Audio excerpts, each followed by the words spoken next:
Paul de Gelder joins me here in studio right now. I am so excited to have you here. I said as you walked on before the camera started rolling, you have knocked Superman, Spider-Man, and Thor off the charts. You are my new hero. You were face to face with a 12-foot bull shark. Tell me a little bit about your story and what happened. I can't even imagine what you went through. Yeah, it's a tough day when you turn up to work and you get eaten. Yes, that's not exactly easy to go through. No, thank God that doesn't happen every day. But I was working as a Navy clearance diver, which is basically a bomb disposal diver, and we were doing a counter-terrorism exercise in Sydney Harbour, and it was a place where I'd dived 100 times before. I'd swum there 100 times before for work, and I was in the water doing what we call finning. I was on the surface on my back just kicking my legs, and a shark, a bull shark, came up from underneath me, grabbed me by the hamstring and the hand in the same bite, and I tried to fight it off. I tried to jab it in the eyeball, I tried to push it off, punch it off, but nothing worked, and it took me underwater and just started tearing me apart. It removed my hamstring, it removed my hand, and while it was either swimming away and spitting me out or swallowing me, I don't know, I started swimming for my safety boat, and luckily enough I had good buddies in the boat who provided first aid and kept me alive, so I'm extremely lucky. Thank heavens that you are extremely lucky. You continue, though, as I was reading your story, you still dive with sharks. Most people would hear that story and say, he must have never even wanted to look at a toy shark, let alone a real one. You went right back into the water. So what led you to do that? What's your mindset? Well, I'm a firm believer in not letting the things that you're afraid of stop you from doing the things that you love. And I love being in the water. I grew up around the water, spearfishing with my grandfather and then diving with the Navy. So I was back into the water with an 8-foot board under my arm on one leg, trying to surf 3 months after the shark attack. That is amazing. People at home, I know, are sitting with their mouths agape. I want to talk to you a little bit about what's going on in North Carolina, because it seems like there are so many attacks, a lot of questions about why is this happening so much right now in that area. Do you have any insight? There are a lot of factors that can come into these situations. We had the same thing happen in Australia just last summer, and we actually had to close some of the beaches for up to 10 days in a row because great white sharks were hanging around. But then they eventually move off and you can open the beaches again, and that's the safest thing you can do.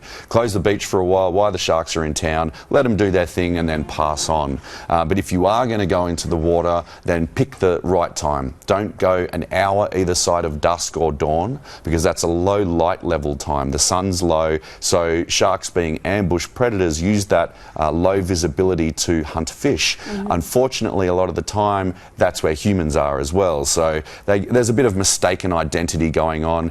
People that swim near rivers are more likely to be attacked because the aggressive bull sharks swim up and down those inlets. Oh, okay. Swimming near a pier or a wharf where people are fishing and attracting the sharks in, that's also highly dangerous.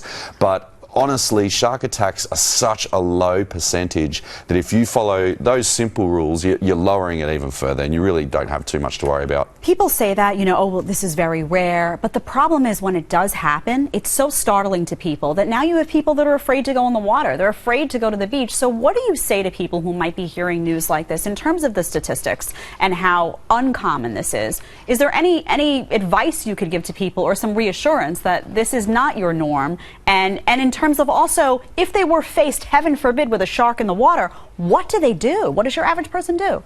Well, look, if you really want to be 100% safe, stay in the pool. Because the ocean is the wild, and you shouldn't treat it as a backyard swimming pool. There are wild animals in there. It's inherently dangerous. Things can go wrong. They generally don't, and you're more likely to get killed by a cow than a shark. But if you do encounter a shark, get out.